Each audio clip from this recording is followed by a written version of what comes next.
तीनों देवताओं को परीक्षा लेंगे। भृगु जो है भगवान की छाती पर लात मारे, भगवान के सतल पर भृगु जी की छाती का जो है पैर का निशान है। लेकिन आपको कोई गाली दे, आपको कोई मारे तो आपके धन के अच्छा नहीं। इसलिए लक्ष्मी नारायण चाहें किसके लिए, किसके ऊपर, ब्राह्मण। तो कहा हमारा तीर्थ तो गलती हो गई, आप कैसे खुश होंगे? यदि कहा भाई खुश होंगे, जब ब्राह्मण अगर पूजा पाठ करेगा तो हम प्रसन्न रहेंगे, तो उसी के साथ हमारी लक्ष्मी को ही प्रसन्न रहना पड़ेगा। तो कहा हमारा फिर क्या हुआ? कहा भाई फिर हमको दया आ गई। जब तक कोई चीज़ ना जाने में कोई गलती कर देता, भगवान कहते हैं उसको माफ़ कर देते हैं। इन उस काशी वाले ब्राह्मणों को तब तक ज्ञान नहीं था कि हम गए कुछ नहीं करा, इसलिए निधन हो गया। बिना लक्ष्मी के कोई कार्य होता नहीं।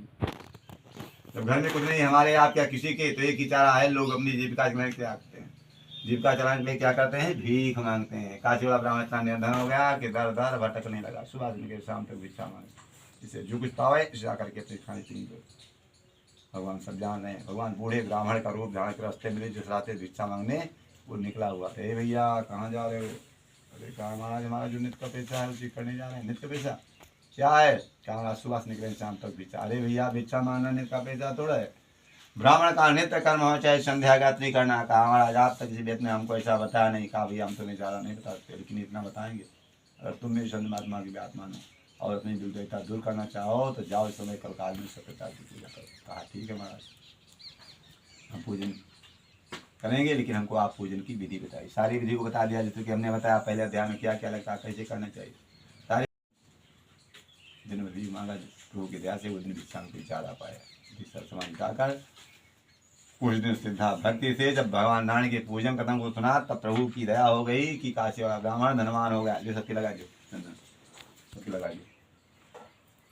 तो एक दिन क्या भगवान कथा हो रही, तब तो भगवान उसके घर में सब कुछ दे दिए। उसी रास्ते से एक लकड़हारा लकड़ी था, वो भी सारा बहुत दुखी था। कारण उसकी लकड़ी बिकी नहीं थी। इसमें शंकर ध्वनि की आवाज नहीं हुई। कहीं पूजा हो, पाठ हो, घंटा गया, ढोल, ये पूजा पाठ की निशानी है। आज जाके यहाँ भगवान कथा हो रही है, ये आवाज़ जहाँ तक जा रही, किसी भले में आदमी के कान पड़ेगी। मान लीजिए आपके यहाँ आने वाला भी नहीं है, फिर भी शंकर ध्वनि की आवाज़ सुन कर एक बार भी भगवान का नाम लेगा, क्योंकि उसने भगवान का नाम लिया।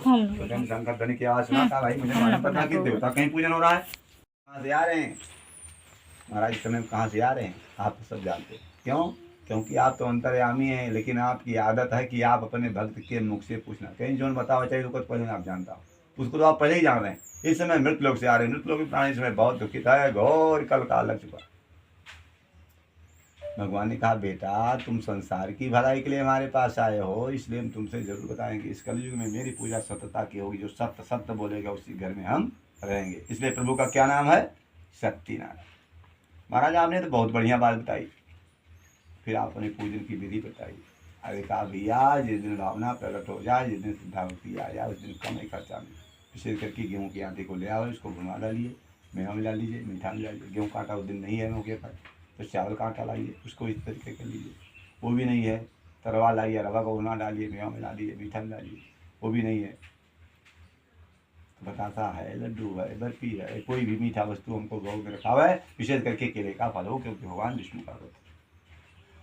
विष्णु भगवान का पूजन केले के बीच में होता है, इसलिए केले का बताका गाड़ दिया गया। मान लीजिए मौसम नहीं है, जैसा ऋतु हो, जैसा मौसम हो, जिस फल मिल जाए आसानी से पूजा में, उस दिन जिस दिन पूजन करे उस फल को लावे। उसके बाद 5 प्रकार की मेवा त्याग से बिक्री इकट्ठा करके भगवान के ऋषि पंचामृत में हमको नहलावे। इस तरह के लिए आप वो लोग नहलाए। हमारे नहलाने के जल को चरण का अमित समझे, उसको पृथ्वी पर ना गिरने दे। वे लोग ग्रहण करे, पान करे, कुछ दिन अगर हो सके तो दिन भर उपास रहा, नहीं तो कम से कम 2 बार तक नहीं, कुछ अंतर आ जाए कि आज हमको किसी कार्य के लिए रोका गया। उसके बाद अपनी सभी भाई बंधुओं को बुलवा भेजे, सभी लोग आए हमारी कथा को, पूजा को श्रद्धाभाव सुने। कुछ दिन अगर हो सके तो ब्राह्मण को भोजन कराओ, ब्राह्मण को दक्षिणा देवे। इसके बाद जो कथा सुनने वाले भक्तगण हैं उनको भी हमारे साथ को श्रद्धाभाव से बांध देगा। उस दिन जिस दिन व्रत को करे, उस दिन अगर हो सके थोड़ा देर तक जागरण करे, भाई नृत्य करे, नाच गाना करे, गौनी भजनी करे, भगवान करे, हमारा कीर्तन करे, हमारा भजन करे, हमारा नाम ले। ऐसा जो इस प्रकार में करता रहेगा। भगवान कह रहे हैं तो निश्चित रूप से उसकी मनोकामना इस प्रकार में हम पूरी करते रहेंगे। विशेष करके इस कलयुग के लिए हमारे पास यही एक छोटा सा उपाय है। सबसे पहले भगवान विष्णु ने नारद जी से इस विधि को बताया, और नारद के रूप में संत हैं, इस काल में महात्मा है, ब्राह्मण है, पंडित हैं, उनकी जो बात को मान रहे हैं लोग, अपने दुख से छुटकारा पाए हुए। यदि संताय देवाखंडे सत्यनारायण दिखायाम प्रथमोध्याय अवधूत श्री सत्यनारायण भगवान की जय।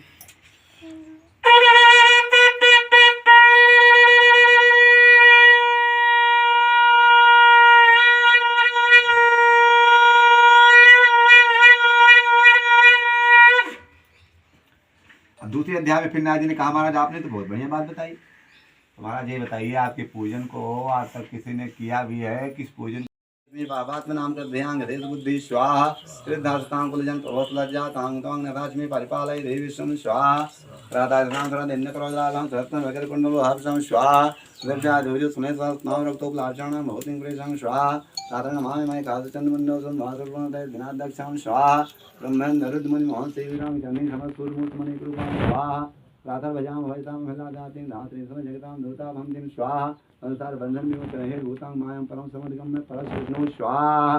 इतनी बड़ी नतिया हमारे पास जो मंदिरों में हमारा हम रही दोनों प्राण हुई रही थे मंदिर सारा सेवा करा तू कहे हुआ है कुर्सी के जादू यत कह दिया हो यत नहीं चाहता है अच्छा आपरा वो है तब सर सफाई कह तू कहे भाई जोन भक्ति आए जोन है वही मंदिरों में रखे तो माजे धोए वाला काम और कपड़ा पहनावे वाला काम ये सब करत हुआ है।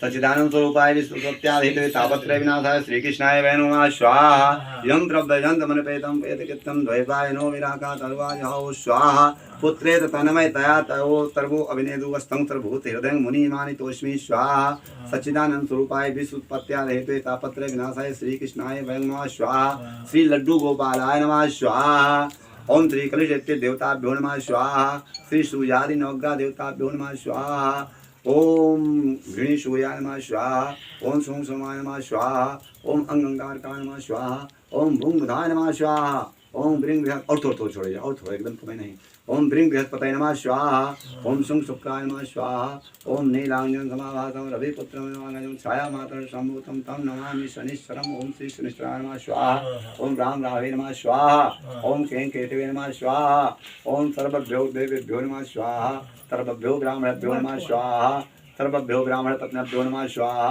सर्वभ्यो ऋषिभ्यो नमः स्वाहा सर्वभ्यो ऋषिपत्न्यभ्यो नमः स्वाहा श्री अयोध्यानाथाय नमः स्वाहा श्री वामदेवाय नमः स्वाहा ओम श्री गणक बिहारी देवताभ्यो नमः स्वाहा ओम तीर्थराज प्रयागराजाय नमः स्वाहा ओम वशिष्ठाय नमः स्वाहा सनकसनंदनाय नमः स्वाहा ओम नारायण नमः स्वाहा ओम व्यासाय नमः स्वाहा ओम सर्वभ्यो तीर्थभ्यो नमः स्वाहा सर्वभ्यो ब्राह्मणेभ्यो नमः स्वाहा सर्वभ्यो ब्राह्मणपत्न्यभ्यो नमः स्वाहा सिद्धिबुद्ध सहिता श्रीमन्महागणाधिपतये नमः स्वाहा